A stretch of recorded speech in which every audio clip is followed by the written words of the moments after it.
İyi günler. Orta ve Doğu Karadeniz, Uğur Elektronik, Ordu Dedektör bayisindesiniz. Ben Ömer Yılmaz.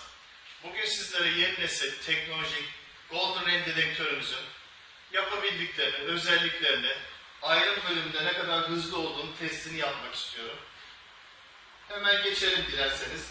Buralarda demir, bakır bir kapak, oksitlenmiş bakır bir kap, pirinç sürahi, Cumhuriyet altınımız, kurşun, mineralli taşımız, bakır kapkacağımız var.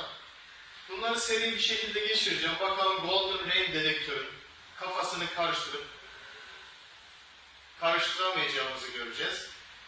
Bakalım ayrım bölümünde ne kadar hızlı Golden Rain.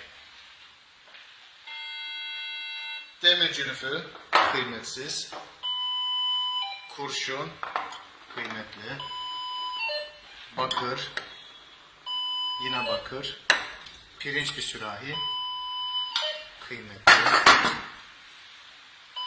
oksitlenmiş bakır kap,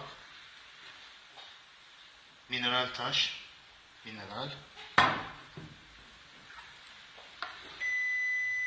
Cumhuriyet altını. Golden Rain'in kafasını karıştıramadık arkadaşlar.